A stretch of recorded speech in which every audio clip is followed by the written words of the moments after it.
देवी और सज्जनों, बाबा धाम आकर हर किसी का मन प्रसन्न हो जाता है। आज हम सभी को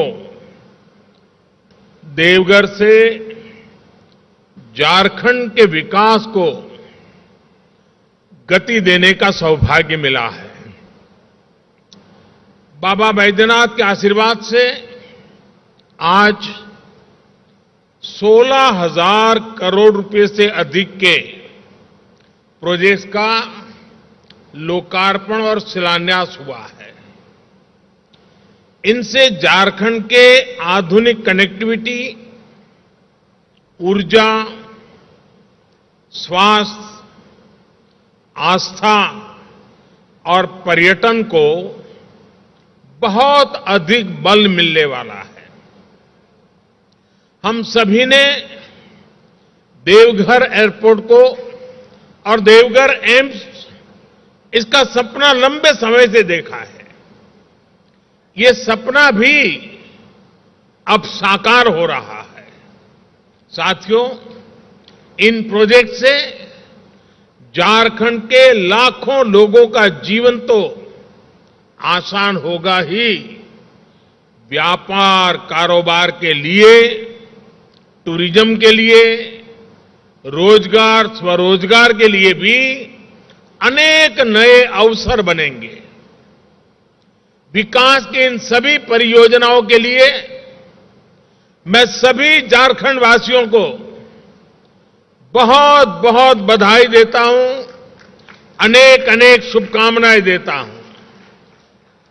ये जो प्रोजेक्ट्स हैं, ये झारखंड में भले शुरू हो रहे हैं, लेकिन इनसे झारखंड के अलावा बिहार और पश्चिम बंगाल के भी अनेक क्षेत्रों से सीधा लाभ होगा। यानी ये परियोजनाएं पूर्वी भारत के विकास को भी गति देगी। साथियों, राज्यों के विकास से राष्ट्र का विकास, देश पिछले 8 वर्षों से इसी सोच के साथ काम कर रहा है। पिछले 8 वर्षों में हाईवेज, रेलवेज, एयरवेज, वाटरवेज, हर प्रकार से झारखंड को कनेक्ट करने के प्रयास में भी यही सोच, यही भावना सर्वोपरि है। आज जिन 13 हाईवे प्रोजेक्ट्स का लोकार्पण और शिलान्यास हुआ है, उनसे झारखंड की बिहार और पश्चिम बंगाल के साथ साथ बाकी देश के साथ भी कनेक्टिविटी मजबूत होगी। मिर्जा चौकी से फरक्का के बीच जो 4 लेन हाईवे बन रहा है, उससे पूरा संथाल परगना को आधुनिक सुविधा मिलने वाली है। रांची जमशेदपुर हाईवे से अब राजधानी और इंडस्ट्रियल सिटी के बीच यात्रा का समय और ट्रांसपोर्ट के खर्च दोनों में बहुत कमी आएगी। पलामा गुमला सेक्शन से छत्तीसगढ़ तक वहां पहुंच बेहतर होगी। पारादीप पोर्ट और हल्दिया से पेट्रोलियम पदार्थों को झारखंड लाना भी और आसान हो जाएगा, सस्ता हो जाएगा। रेल नेटवर्क में भी जो आज विस्तार हुआ है, उससे पूरे क्षेत्र में नई ट्रेनों के लिए रास्ते खुले हैं। रेल ट्रांसपोर्ट और तेज होने का मार्ग बना है। इन सभी सुविधाओं का सकारात्मक असर झारखंड के औद्योगिक विकास पर पड़ेगा। साथियों, मुझे 4 साल पहले देवघर एयरपोर्ट का शिलान्यास करने का अवसर मिला था। कोरोना की मुश्किलों के बावजूद भी इस पर तेजी से काम हुआ और आज झारखंड को दूसरा एयरपोर्ट मिल रहा है। देवघर एयरपोर्ट से हर साल लगभग 5 लाख यात्रियों की आवाजाही हो पाएगी। इससे कितने ही लोगों को बाबा के दर्शन में आसानी होगी।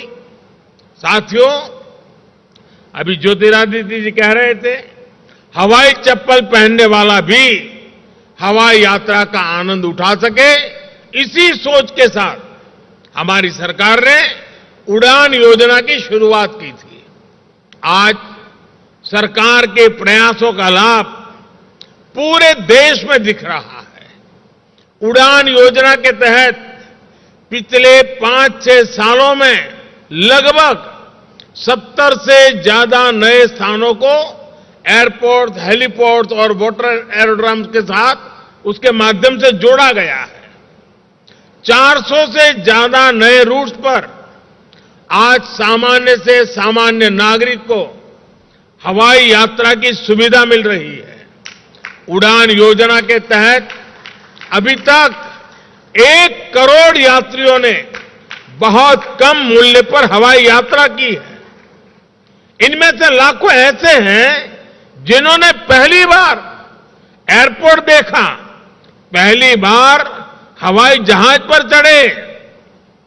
कहीं आने जाने के लिए कभी बस और रेलवे पर निर्भर रहने वाले मेरे गरीब और मध्यम वर्ग के भाई बहन अब कुर्सी की पेटी बांधना, ये भी उन्होंने सीख लिया है। मुझे खुशी है कि आज देवघर से कोलकाता के लिए फ्लाइट शुरू हो चुकी है। रांची, पटना और दिल्ली के लिए भी जल्द से जल्द फ्लाइट शुरू हो, इसके लिए भी प्रयास चल रहे हैं। देवघर के बाद बोकारो और दुमका में भी एयरपोर्ट्स के निर्माण पर काम चल रहा है। यानी झारखंड में आने वाले समय में कनेक्टिविटी निरंतर और बेहतर होने वाली है। साथियों, कनेक्टिविटी के साथ साथ देश के आस्था और आध्यात्म से जुड़े महत्वपूर्ण स्थलों पर सुविधाओं के निर्माण पर भी केंद्र सरकार बल दे रही है। बाबा बैद्यनाथ धाम भी प्रसाद योजना के तहत आधुनिक सुविधाओं का विस्तार किया गया है।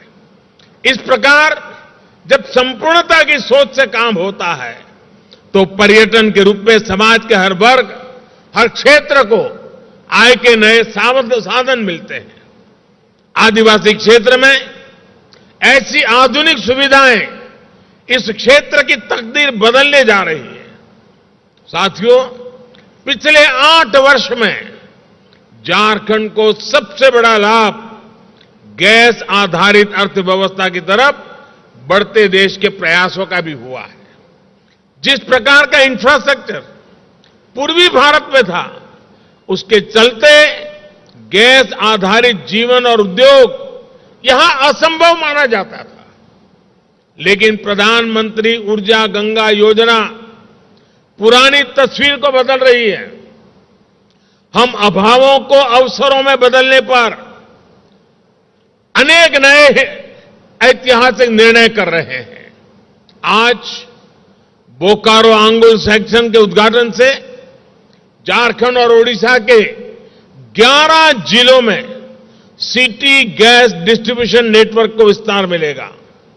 इससे घरों में पाइप से सस्ती गैस तो मिलेगी ही, सीएनजी आधारित यातायात को बिजली, fertiliser, steel, food processing, cold storage, ऐसे अनेक उद्योगों को भी गति मिलने वाली है।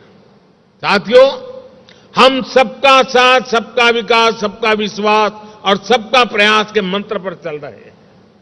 इंफ्रास्ट्रक्चर में निवेश कर विकास के रोजगार, स्वरोजगार के नए रास्ते खोजे जा रहे हैं। हमने विकास की आकांक्षा पर बल दिया है, आकांक्षी जिलों पर फोकस किया है। इसका भी लाभ आज झारखंड के अनेक जिलों को हो रहा है। मुश्किल समझे जाने वाले क्षेत्रों पर, जंगलों, पहाड़ों से घिरे जनजातीय क्षेत्रों पर हमारी सरकार विशेष ध्यान दे रही है। आजादी के इतने दशकों बाद जिन 18,000 गांवों में बिजली पहुंची, उनमें से अधिकांश दुर्गम क्षेत्रों के ही थे।